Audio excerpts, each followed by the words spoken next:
खानापुर गांव में शारदा मीना नाम की गरीब माँ बेटी रहती थी। शारदा हमेशा बीमार रहने के कारण खाट पर सोई रहती थी। मीना घर का काम करके खाना बना के माँ की देखभाल करते हुए बस स्टैंड के पास अपनी सिलाई की दुकान में कपड़े सिला करती थी। उस तरह दर्जी का काम करके वो पैसे कमाती, उसी पैसे से माँ की दवाइयाँ लाती। माँ, मैं दुकान जा रही हूँ, तुम सावधानी से रहना। मेरे लिए सब कुछ त्याग कर मेरी दर्जी की दुकान और काम संभाल रही हो बेटी, ऐसा कहकर रोती है। मीना उसे चुप कराती है। डॉक्टर ने कहा है ना कि दुखी होने या रोने से और ज्यादा बीमार हो जाओगी तुम। नहीं बेटा नहीं, मैं आराम से रहूंगी, तुम संभल कर जाओ। कहते ही मीना दुकान के पास आती है। दुकान खोलकर कपड़े सिलने लगती है। तभी एक भुक्कड़ भूत गांव में आ जाती है। भूख लगी है, खाने के लिए कुछ दे दो, कोई भी थोड़ा कुछ भी खाने को दे दो। कहते हुए घूमते हुए भूत को देखकर सब लोग भूत भूत कहते हुए भागने लगते हैं। शेखर नाम का एक आदमी भूत को देखकर भागते हुए मीना की दुकान के पास रुकता है। मीना मीना, भुक्कड़ भूत आ रहा है, जल्दी से दुकान बंद करके जाओ। ऐसा बोलकर वो भाग जाता है। कपड़े सिलते हुए मीना उसकी बात सुनकर, दिन के समय भूत कहाँ से आया, ऐसा सोचकर अपना काम करती रहती है।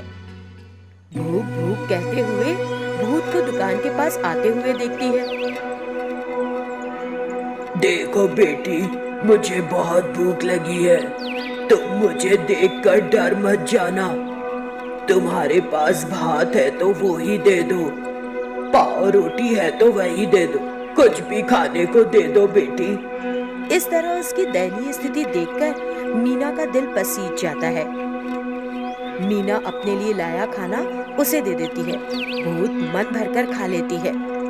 धन्यवाद बेटी, ऐसा कहकर भूत चली जाती है और एक पेड़ पर बैठ जाती है। मीना जाकर ड्रेस सिलने लगती है। तभी उसके पास रमा नाम की झगड़ालू औरत आती है। क्यों री, सीख जैसी लड़की, मेरी बेटी के कपड़े नहीं सिले ना, सुबह तक सिल कर दे, तभी पैसे दूंगी, वरना नहीं दूंगी, समझ गई? ऐसा बोलकर गुस्से से वहाँ चली जाती है। पेड़ पर बैठी भूत ये देख मीना के पास आती है। वो औरत कौन थी, इतने गुस्से में थी? उसकी बेटी का जन्मदिन है, उसने ड्रेस सिलने के लिए दिए, बहुत दिन हो गए सिल के नहीं दी। माँ की तबीयत खराब होने के कारण घर जाकर सारा काम मुझे ही करना पड़ता है ना। दुखी मत हो, ये ड्रेस मैं सिल दूंगी, तुम माँ के पास जाओ। भूत के ऐसा कहने से मीना दुकान बंद करके घर चली जाती है। दुकान में भूत कपड़े सिलती है। उसके बाद दुकान में डायरी में लिखे माप को देखकर बाकी कपड़े भी सिलाई कर देती है। मेरे पास भी कपड़े नहीं है, रोज नहाकर यही कपड़े पहनने पड़ रहे हैं मुझे। अपने लिए भी 2-3 ड्रेस सिल लेती हूँ मैं। हाँ, ऐसा सोचकर अपने लिए भी नए फैशन के कपड़े सिलकर फिर थककर भूतनी सो जाती है। दूसरे दिन मीना दुकान खोलकर भूत को उठाती है। तुमने सारे कपड़े सिल डाले? तुम्हारा एहसान चुकाने का मौका मिले ना मिले, इसलिए सिल दिए। तुम्हारी माँ के लिए तुम्हारी परेशानी देखकर मुझे बहुत दुख हुआ, इसलिए मैंने सिल दिए।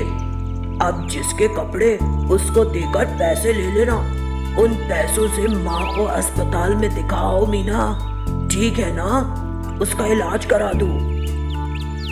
तुम्हारा एहसान कैसे चुकाऊं, समझ नहीं आ रहा।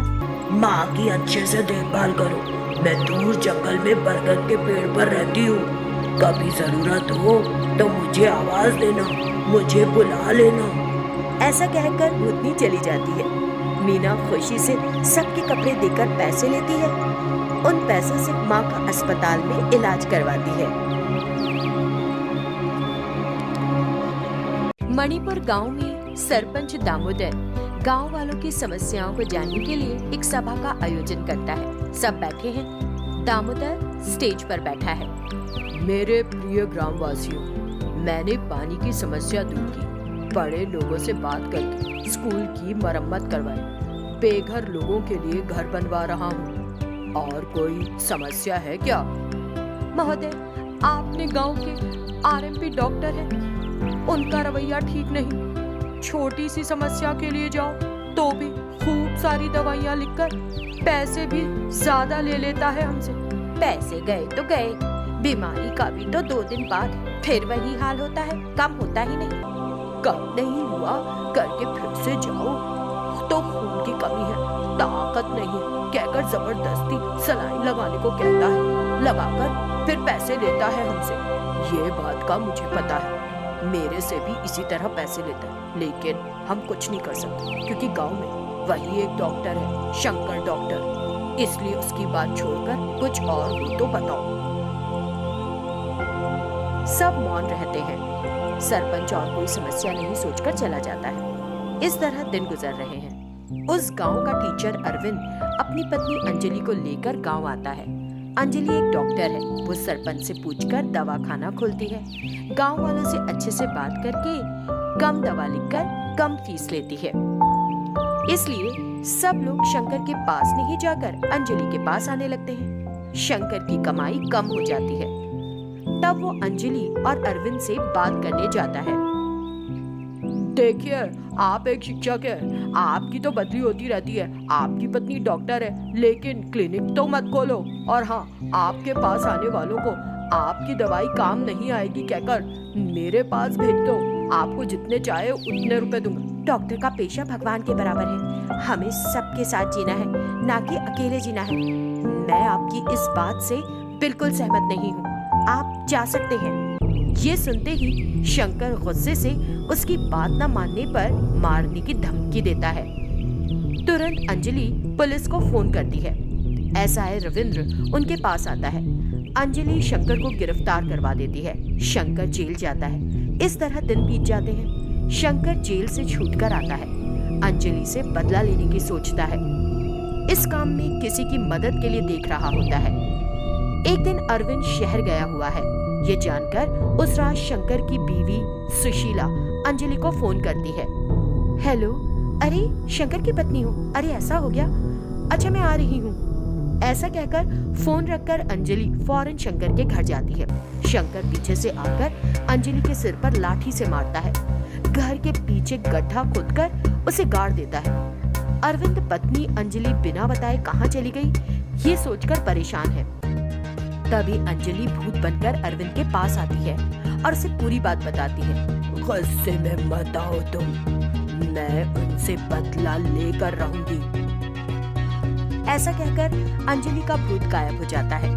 इतने दिनों बाद शंकर के पास फिर से रुपए आने लगते हैं। शंकर और सुशीला खुशी से कार में बाहर जाकर लौट रहे हैं। बातचीत करते हुए कार के पीछे की सीट देखते हैं। अंजलि भूत बनी बैठी होती है। देखते ही दोनों घबरा जाते हैं। फिर क्या, कार संतुलन खोकर पास के पेड़ से टकरा जाती है।